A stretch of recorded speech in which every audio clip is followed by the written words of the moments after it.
Olá, Jana, minha querida. Olha, eu fiquei extremamente feliz ao receber o seu convite para participar do seu novo canal Universo Místico. Confesso que fiquei bastante impressionado com a quantidade e a qualidade das informações que você tem postado ali.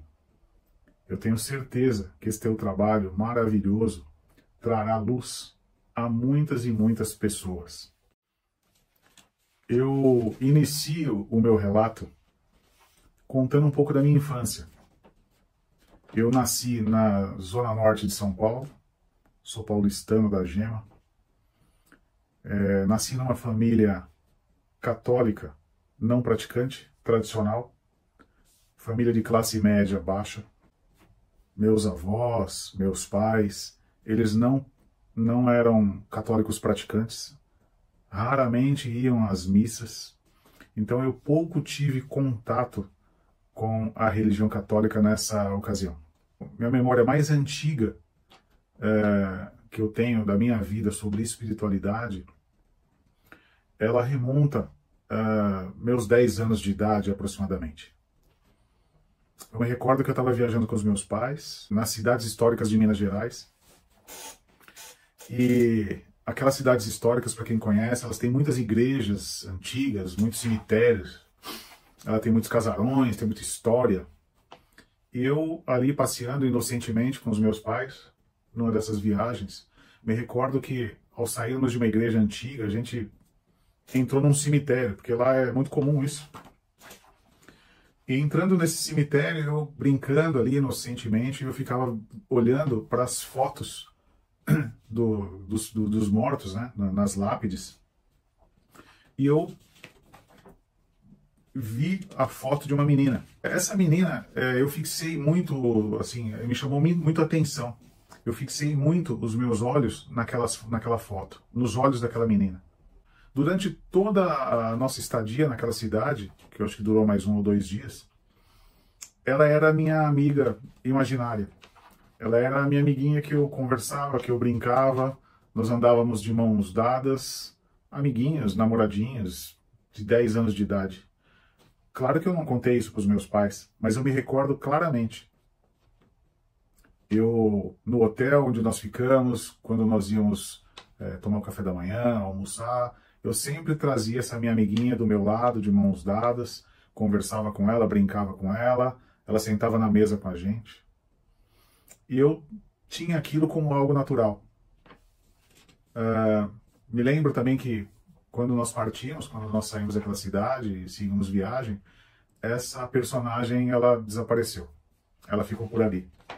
Então eu creio que eu tive ali um contato espiritual, né, pela minha tenra idade, a minha inocência, né, e a minha proximidade, né, com a espiritualidade me faz crer que eu realmente tive um contato espiritual, né, e que esse fato foi verdadeiro. Hoje eu me lembro dos sentimentos, das cenas, e eu tenho certeza de que foi algo real. A minha família não era espiritualizada. Meu pai pouco falava em espiritualidade. Meus avós, né, eu não tenho recordação de nenhum evento onde nós nos dedicássemos à espiritualidade. Porém, minha mãe era muito curiosa. Ela tinha em casa livros da Zíbia, livros do Chico, e eu acompanhava minha mãe. Eu também tinha essa curiosidade. Eu lia, né, eu devorava aqueles livros. A minha mãe ia em centros kardecistas, eu ia com ela. A minha mãe, ela ia em centros de Umbanda, naquela época, e eu ia com ela. Os centros de Umbanda, vale dizer, naquela época, eu estou falando dos anos 80, final dos anos 80, início dos anos 90, os centros eles não eram como são hoje, portas abertas, com luminosos, com divulgação, né, com glamour, não. Os centros de Umbanda eles eram escondidos. A grande maioria ficava no quintal da senhorinha, né? Era a benzedeira que recebia o preto velho. Me recordo muito de uma família no Brás, de amigos da minha mãe, que recebiam o baiano, a senhora, na verdade, daquela casa, a matriarca daquela casa, recebia o baiano. E eu e a minha mãe íamos na casa dessas pessoas para conversar com as entidades, né, para receber passes, receber orientações. Esse baiano, ele atendia na sala da pessoa, com as crianças, com a família ali passando, e o baiano estava ali atendendo. Então, os centros de Umbanda nessa ocasião eram dessa forma, né? E era muito marginalizado, né? Não era todo mundo que gostava, que acreditava, mas eu estava sempre lá, junto da minha mãe, acompanhando. Eu já tinha esse gosto naquela época. Uma coisa muito interessante que me aconteceu nessa ocasião, e foi por volta dos meus 15, 16 anos, eu naquela época já tinha problemas de coluna muito sérios. Eu tinha desvios, eu tinha o início de uma hérnia de disco, e aquilo me incomodava muito. Eu vivia travado, tomando injeção para poder destravar. Então era um incômodo da minha vida. E eu muito jovem, 15, 16 anos, vivendo essa situação. E a minha mãe, como era muito curiosa e fuçava e procurava entender e conhecer centros de Umbanda, centros kardecistas, ela descobriu um centro kardecista do Dr. Kamura, que ficava na zona norte de São Paulo, uma travessa da Taliba Leonel. E o Dr. Kamura, ele promovia curas espirituais, operações espirituais. E, claro, minha mãe não teve dúvida, ela me pegou e me levou no Dr. Kamura, e ali eu fui operado, né? Me operou, eu me lembro direitinho da cena, era uma casa, numa travessa da avenida Taliba Leonel, e entrávamos numa casa bem simples, os trabalhadores todos de branco, de avental, e era uma luz, a sala onde o Dr. Kamura estava era uma luz escura, assim, né? Eles deixavam a luz bem fraquinha. Ele estava todo de branco, vestido com avental, tinha um auxiliar ao lado dele, e ele pediu para me aproximar, em pé mesmo, ele não tinha nada nas mãos, mas ele me aplicou uma injeção na coluna e eu senti uma picada.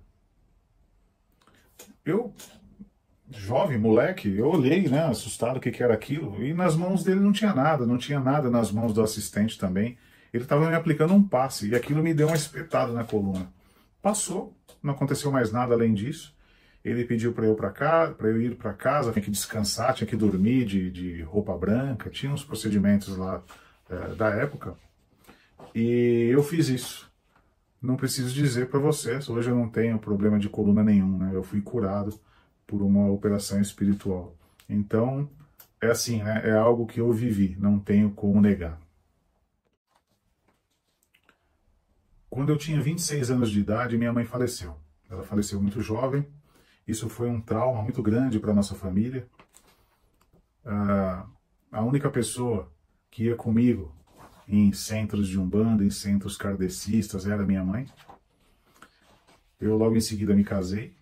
Entrei numa rotina, né, de vida normal, como qualquer um. E ali a espiritualidade, ela se fechou na minha vida. Eu não tinha mais o hábito de frequentar, como eu fazia, esses centros, esses lugares. Logo, o meu filho mais velho, Pedro, nasceu, mas ele precisou ficar na UTI por 15 dias. Ele teve uma infecção. E foi uma fase muito difícil, porque os médicos tinham desenganado meu filho. Mas, como nós tínhamos na família uma pessoa, né, muito ligada à religião evangélica, e todos nós sabemos que os evangélicos eles são extremamente fervorosos e de uma fé incrível, de uma energia espiritual incrível. Essa parente nossa reuniu a igreja em oração, né? Eles passaram dias em oração em prol do meu filho. E o meu filho foi melhorando, e foi melhorando, e foi melhorando, e saiu ileso, sem nenhuma sequela deste episódio. Claro, né, que os médicos, o hospital que ele estava foram cruciais para essa recuperação, mas eu não tenho nenhuma dúvida que a força espiritual, né, a vontade, o clamor, né, daquela população ali da igreja evangélica, ela teve um papel fundamental nesse processo de cura. Após algum tempo, meu filho já tinha talvez uns 5, 6 anos de idade, eu, por curiosidade, eu passei a frequentar a igreja evangélica desta parente que nós tínhamos, né? Ela me convidou, eu relutei muito para ir, relutei bastante, mas eu acabei indo por curiosidade e ali eu fui ficando. Confesso que foi uma fase excepcional da minha vida. A igreja evangélica, ela, como eu disse, ela é extremamente necessária. Ela tem fundamentos maravilhosos. A sua energia, a sua atuação na vida do ser humano, ela é inegável. E eu vivi excelentes momentos na religião evangélica. Era uma igreja pequena, de bairro, tradicional. Dali eu migrei para o Bola de Neve. Eu, a mãe dos meus filhos, os meus próprios filhos também participavam dos cultos. E Bola de Neve, na época, eram shows de reggae, de música. Nós saímos do culto realmente energizados. Eram cultos maravilhosos, lindos, né? Que eu trago na memória assim com muita alegria até hoje. Então foi uma fase da minha vida que eu acabei me batizando na igreja evangélica, no Bola de Neve. Foi uma fase da minha vida assim que eu agradeço muito, né?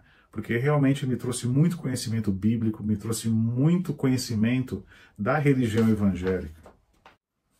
Passado algum tempo do meu casamento, eu me separei.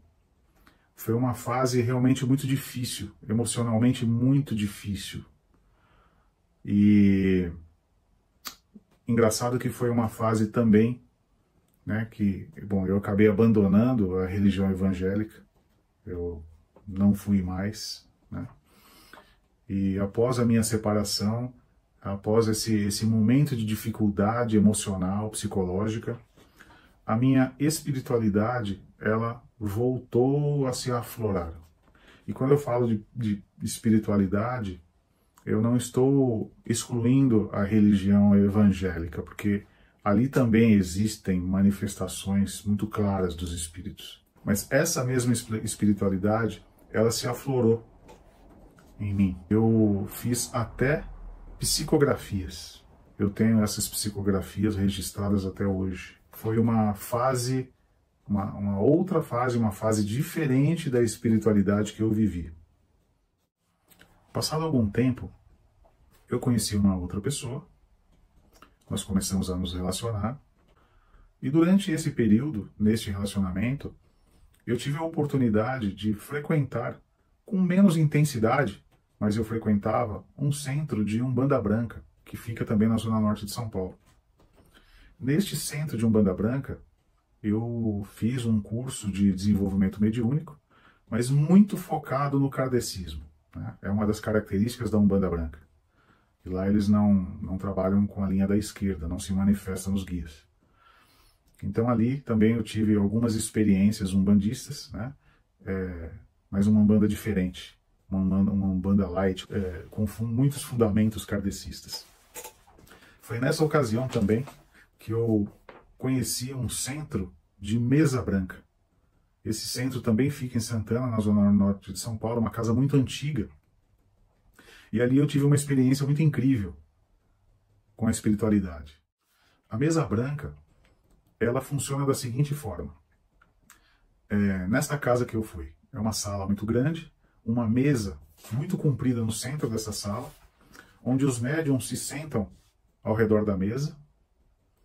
Uma dirigente fica em pé junto com alguns auxiliares, circulando a mesa, dando assistência a esses médiuns, e os visitantes sentam nas cadeiras encostadas na parede. É assim que funciona a sessão espírita lá. E numa dessas sessões que eu participei, eu estava sentado junto com meu amigo Dario, vendo os acontecimentos. Então, como é que funciona? Um determinado médium recebe ali um espírito de um irmãozinho que está desencarnado, que muitas vezes nem sabe que está desencarnado. E a dirigente vai até ele, junto com os seus auxiliares, e fazem ali uma conversa. Tentam doutrinar esse espírito, para que ele tenha consciência de que ele faleceu, que ele precisa de um tratamento. E basicamente é isso que é feito. É um trabalho de desobsessão. E eu estava ali, sentado, né? Eu tenho muita facilidade em ver na minha tela mental o que acontece, em ouvir. E eu estava em oração, de olhos fechados, e eu pude ver perfeitamente, encostado no canto da sala, uma pessoa, um homem, com camisa de força, todo amarrado, deitado no chão. Muito bem. Eu até comentei com o Dario, com meu amigo, que estava comigo, e voltei a ficar em oração. Não dei muita bola para aquela situação. Bom, passado algum tempo, a dirigente que estava caminhando, ela veio até a minha direção e ela pediu para eu sentar na mesa. Eu, ok, obedeci, estranhei, porque eu era um visitante, mas sentei na mesa. Então se levantou um médium que estava sentado e eu sentei no lugar dele. Do que eu sentei na mesa, eu senti um impulso gigante, né? E a minha mão deu um murro na mesa. E eu dei um grito, né? Dizendo assim, olha, eu não queria estar aqui nesse lugar. Né? O que vocês estão fazendo comigo? Eu já disse que eu não quero ficar aqui. E eu sou um médium consciente, e para quem é médium sabe, né? A gente entra numa paranoia e fala, nossa, o que está acontecendo? Por que eu estou fazendo isso? Foi quando eu pude cair, né, na real ali, e ter consciência de que não era eu.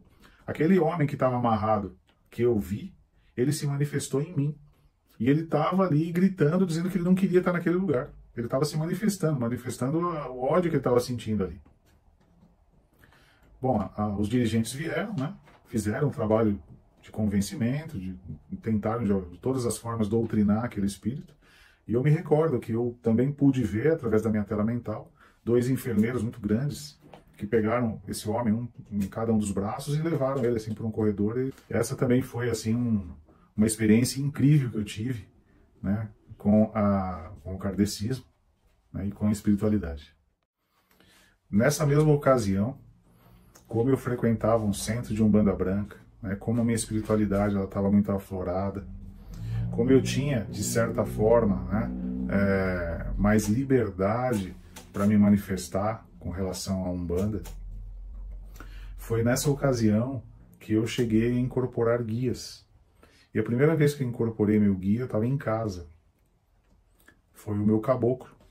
E naquela época, o caboclo pediu para eu fazer uma guia. Eu tinha essa guia até pouco tempo. Né? Quando ela estava muito velhinha, estava com medo que ela estourasse, eu desmanchei ela, mas eu guardei todas as pedrinhas, guardei um crucifixo, que faz parte da minha guia. E naquela época ele se manifestou com o nome de Caboclo da Espada Dourada. Claro, eu nunca trabalhei com ele, porque eu me manifestei em casa, então não tinha conhecimento, não tinha consulência, não tinha absolutamente nada, foi apenas uma manifestação. E nessa mesma ocasião, eu também recebi um mestre do Oriente.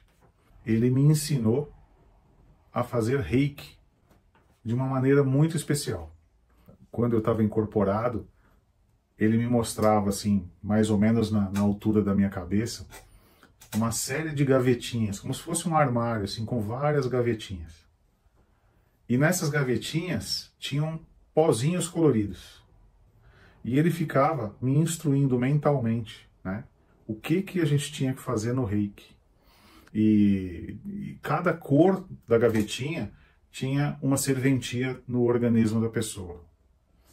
Isso daí também foi uma experiência incrível, né, que eu guardo com muito carinho no meu coração. Passado algum tempo, veio a segunda separação. Para mim, Jana, isso foi assim uma facada no meu coração. Pela segunda vez, né, eu estava com um casamento falido nas mãos. O meu emocional foi pro ralo. Eu entrei em depressão. Eu só pensava besteiras.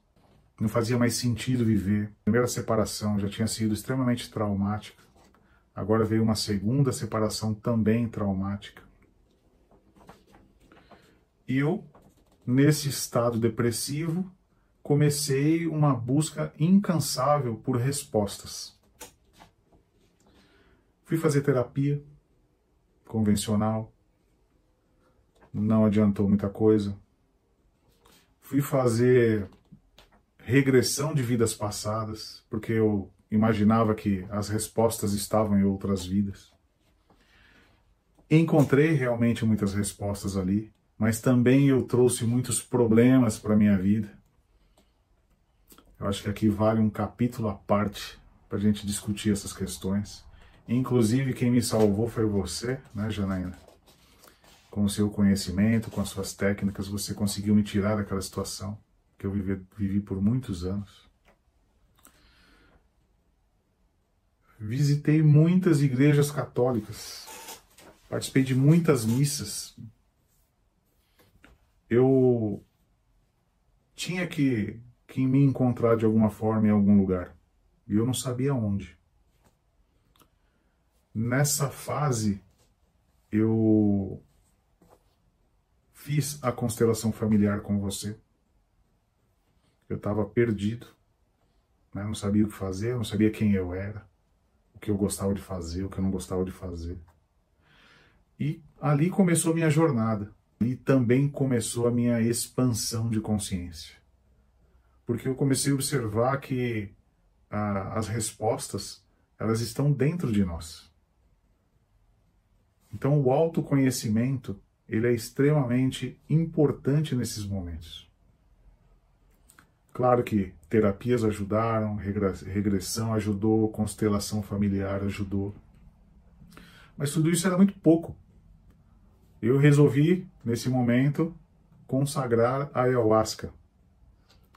Estudei, fui a fundo para entender o que era isso, quais eram os efeitos, e eu resolvi que eu deveria consagrar. E assim eu fiz. É um outro capítulo à parte na minha vida, que vale a pena uma entrevista só para isso. Posso dizer, Jana, com toda certeza, que existem dois Ricardos, um anterior à ayahuasca e o outro posterior à ayahuasca. Foi assim uma experiência incrível, que só quem já passou por isso sabe o que é. Eu pude ali entender tudo o que se passava comigo. Eu tive respostas para absolutamente tudo o que eu queria. Ali eu conversei com o meu mentor. Ali eu vi e pude entender o processo evolutivo do ser humano, o processo reencarnatório do ser humano. Ali eu conheci as minhas origens. Ali eu entendi o que nós estamos fazendo aqui na Terra. Foi simplesmente incrível o que eu passei na ayahuasca. Vale um capítulo somente para isso. Foi realmente muito legal, muito bom mesmo. Bom, nessa fase, eu já te conhecia como profissional, já tinha feito a constelação familiar contigo. E foi através de você, Janaína, né, que eu também conheci ali o Couto e fui, né, fazer a ressonância harmônica. Também é um procedimento de limpeza espiritual e de reprogramação do nosso subconsciente, que é algo indescritível.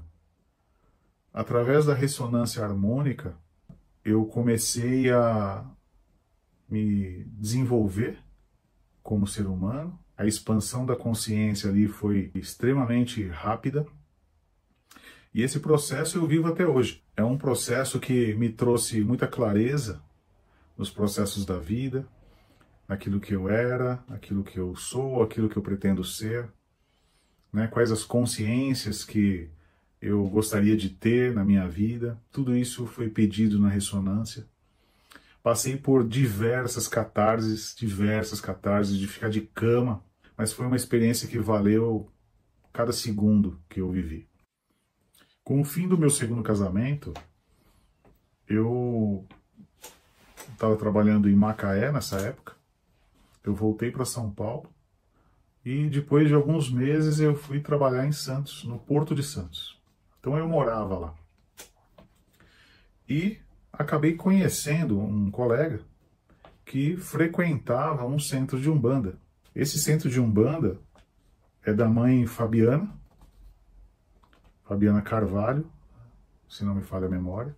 É discípula do Alexandre Comino, pai Rubens Saraceni, né? Ela pratica a Umbanda Sagrada.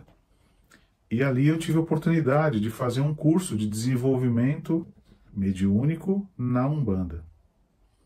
Foi nessa ocasião que eu pude, de uma forma mais profunda, conhecer a religião. Ali eu pude incorporar os meus guias. Ali eu senti de fato o que era Umbanda. Então foi um período relativamente curto, mas que eu me dediquei, né, de corpo e alma a essa religião maravilhosa, e que foi o início daquilo que eu estou vivendo hoje. Há pouco tempo atrás, final de 2023, eu conheci o centro de Umbanda da Mãe Andréia, que fica em Ribeirão Pires.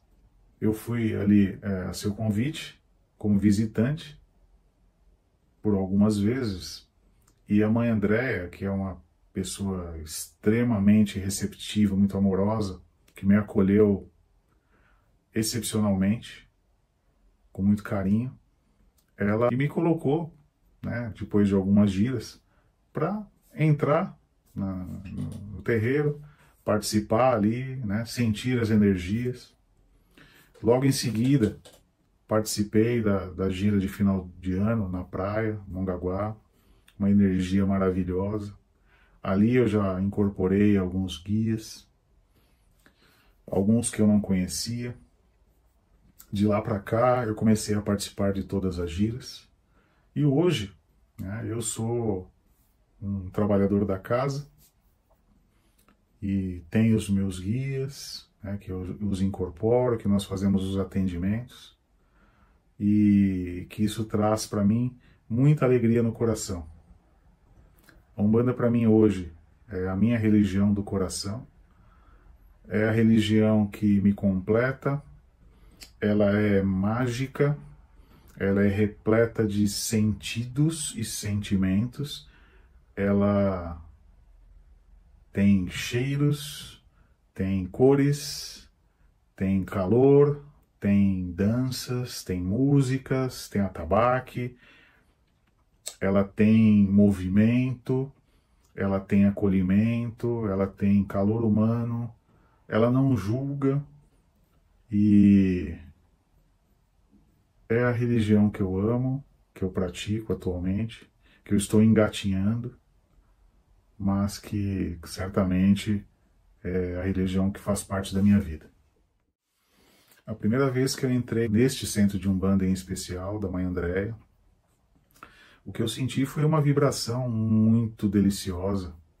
É algo inexplicável que arrepia o corpo inteiro, que é aquele arrepio que passa pela espinha, só que ele não passa, ele permanece no corpo.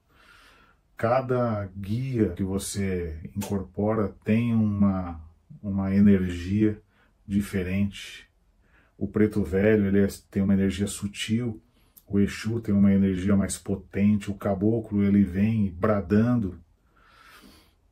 Então, cada um dos nossos guias, dos nossos irmãos do espaço, dos nossos mestres, se apresenta de uma forma diferente e que traz uma alegria imensa, uma energia imensa na nossa alma. E quando ele vai embora, ele leva as nossas angústias, as nossas dores. E isso é muito incrível. Fora o que eles fazem com a consulência, quando nós somos médiums semiconscientes, né? Quando a gente fica naquela dúvida, meu Deus, será que sou eu? Será que é o guia? Será que besteira que eu vou falar? Tudo isso é suprimido pela alegria, pelos agradecimentos de cada um, por aquilo que você percebe que a espiritualidade fez na vida das pessoas. Então é algo realmente incrível que faz toda a diferença para mim.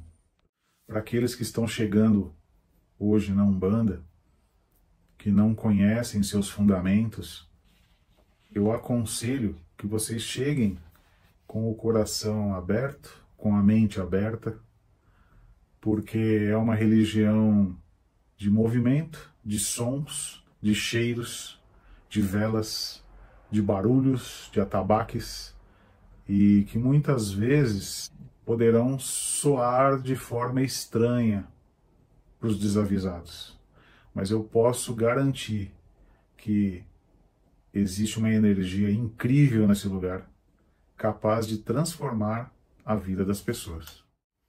As mirongas que eu utilizo no meu dia a dia são os banhos, as defumações, tenho um copo d'água com sal grosso e um carvão atrás da porta, tenho minha vela acesa para o meu anjo da guarda, tenho a minha quartinha, tenho minha firmeza para a esquerda lá fora. Basicamente é isso. As minhas guias de trabalho, minhas guias de proteção, tenho as minhas imagens, tenho minha Nossa Senhora da Aparecida, tenho meu São Francisco de Assis. Essas são as características, né, de uma pessoa que vive a religião, que incorpora ali os seus preceitos, né, que incorpora ali a sua cultura. E você pediu, Jana, para eu contar do meu café rezado. Enquanto eu estou fazendo meu café, que a água está fervendo, eu já faço uma oração, normalmente uma Ave Maria, pedindo para a espiritualidade já colocar ali naquele café toda a energia necessária, energia de cura, energia de paz, de harmonia, para as pessoas que vão tomar aquele café. Quando eu começo a passar o café no pó, eu consagro esse café à linha dos pretos velhos, pedindo seu axé, sua presença, pedindo para que traga bênçãos para a vida das pessoas, que deposite ali a energia dos pretos velhos, a harmonia, a paz, a sabedoria. Esse café ele fica muito bom. Não conheço ninguém que não elogiou, mas isso tem um motivo. O café não é feito para mim. O café ele tem um sabor individual, porque ele é personalizado. Tem energias individuais ali. Por isso que o café é tão gostoso. Então, pessoal, façam. Depois vocês coloquem aqui nos comentários o que as pessoas que tomaram esse café acharam. Eu fiquei muito feliz em participar dessa entrevista. Fiquei lisonjeado pelo convite. Se eu puder dar um conselho para aqueles que estão passando por dificuldades na vida, seja elas quais forem, não desistam. Busquem as suas essências. Busquem pela espiritualidade. Eu me encontrei na Umbanda, mas você pode se encontrar no Espiritismo, no Catolicismo, na Igreja Evangélica, no Budismo, em qualquer outra, até no ateísmo. O importante é que vocês se sintam bem, em paz. Hoje eu tenho paz de espírito e, no meu caso, eu agradeço a Umbanda, essa religião linda que me acolheu e que hoje me traz essa felicidade. Ricardo, muito obrigada por compartilhar com a gente a sua história. É uma honra ter você aqui no canal. Você sabe que a sua história é uma história de superação e que a espiritualidade foi fundamental nesse processo. E se você também tem uma história de superação com a espiritualidade, se você tem encontrado respostas, se você tem encontrado uma parte de você dentro do sagrado, escreva aqui nos comentários, porque eu vou adorar ler as histórias de vocês e quem sabe ela não é a próxima a estar aqui também no canal. E se você gostou, não esqueça de curtir, de compartilhar e principalmente de se inscrever, porque eu acho que você não vai querer perder as próximas histórias, né? Te vejo no próximo vídeo.